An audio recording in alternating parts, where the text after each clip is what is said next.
Well,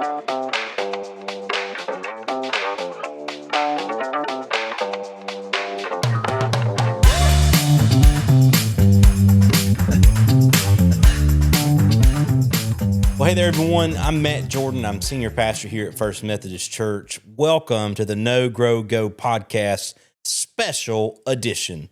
Today is a special episode for you, highlighting some important information about some things for Sunday morning, or for Sunday really as a whole. So as you know, this is a busy season in the life of any church, but especially ours. We just finished our Angel Tree.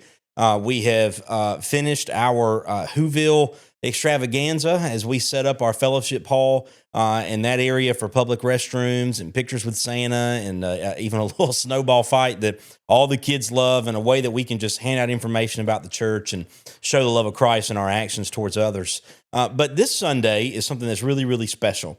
It is our Christmas performance by our choir. It is called Noel, and it is a beautiful, beautiful time really of worship as they lead us in worship through song and lead us into deeper into this Christmas season.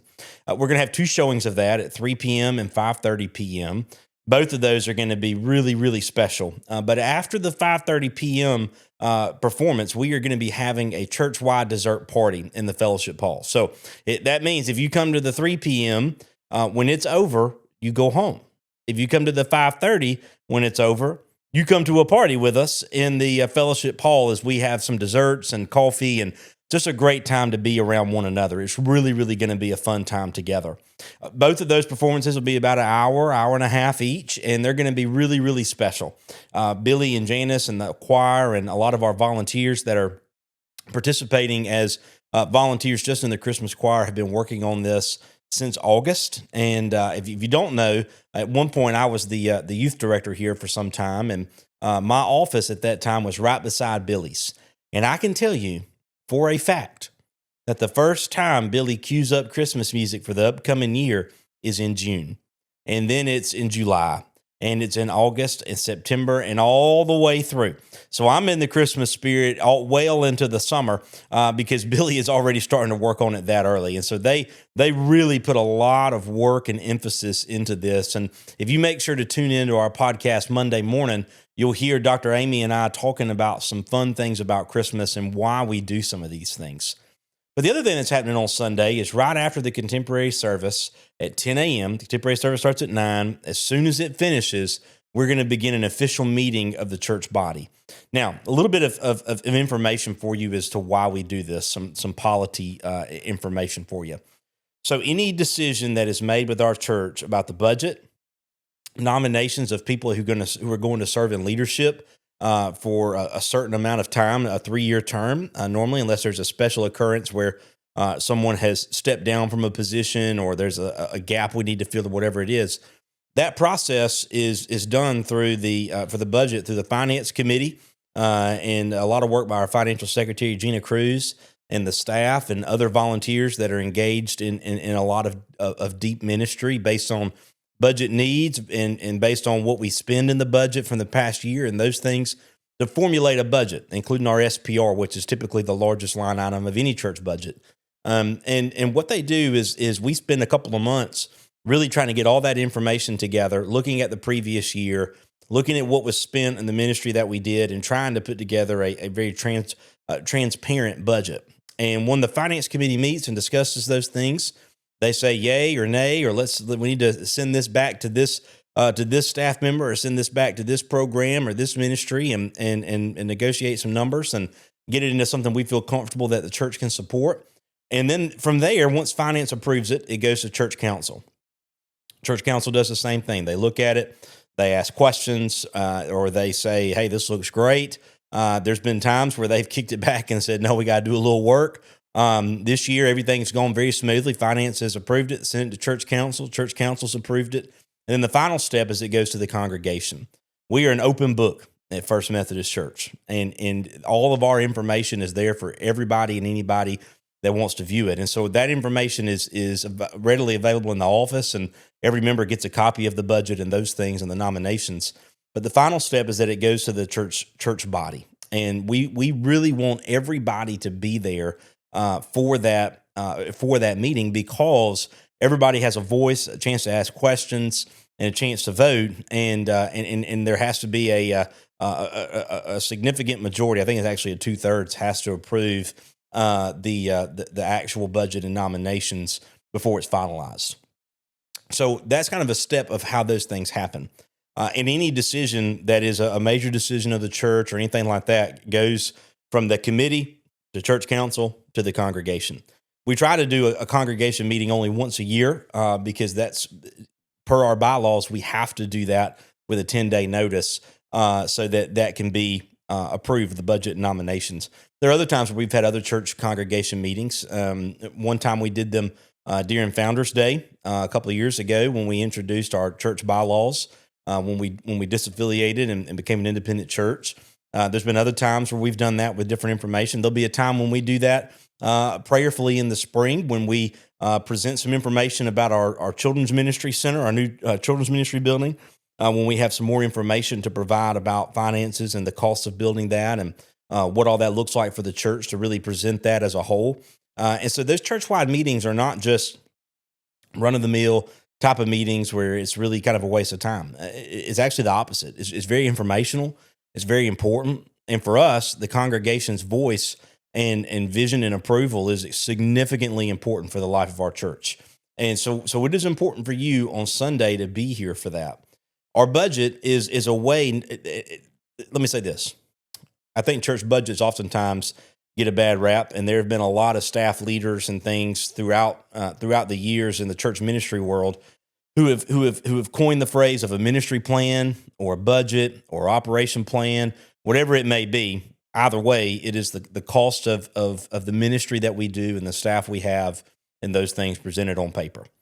And within that budget, there are multiple line items, right? There's payroll, there's trustees, which trustees handle the buildings and the grounds and the maintenance. So think about utilities. You think about the cost of keeping up our grounds around the property to make it look nice and presentable.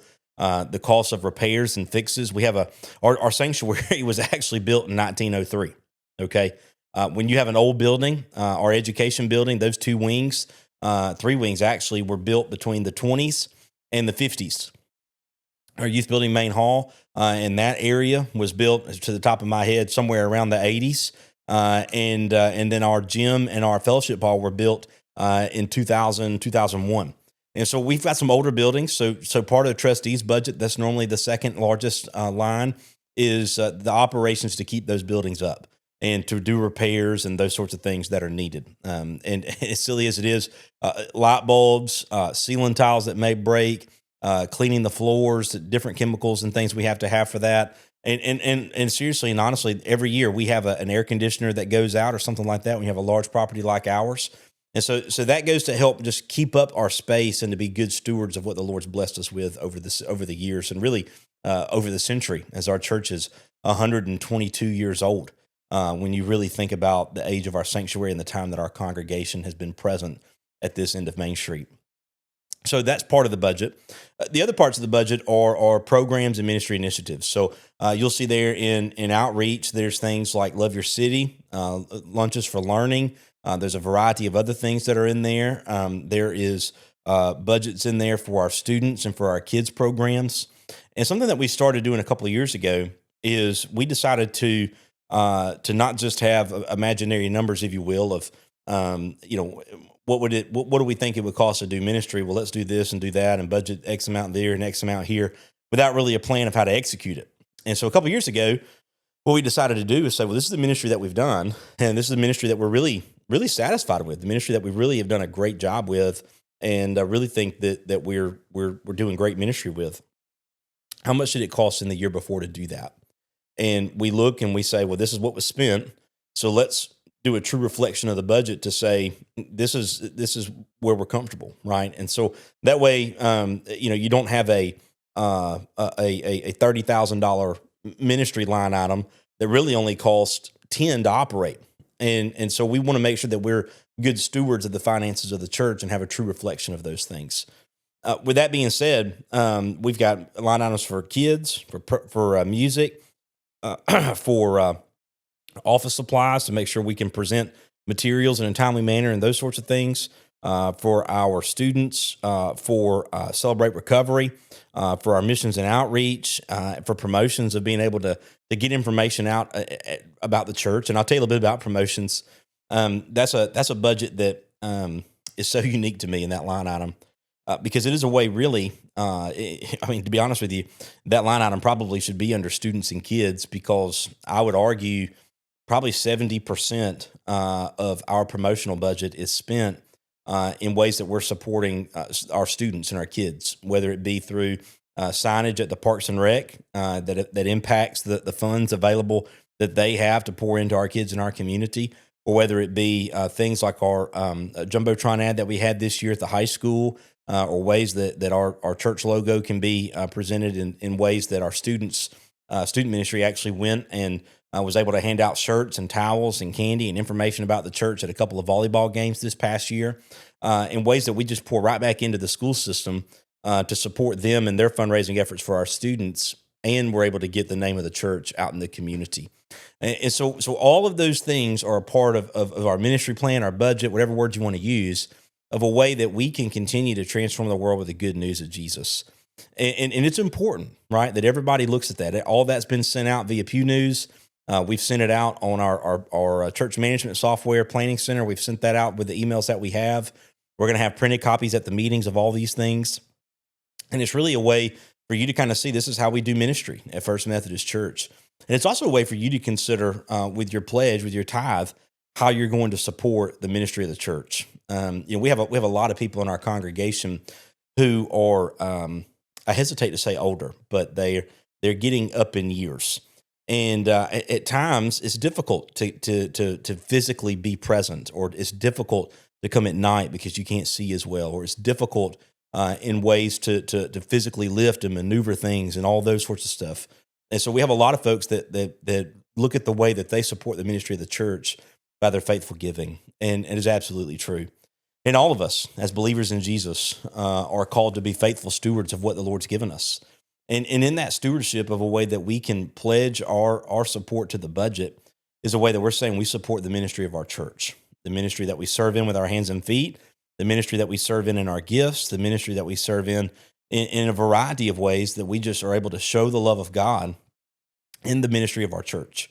And your tithe goes directly to that, right? It goes, everything that the tithes go to that are undesignated go to the general budget of the church. And you can see a clear picture of that in our church budget.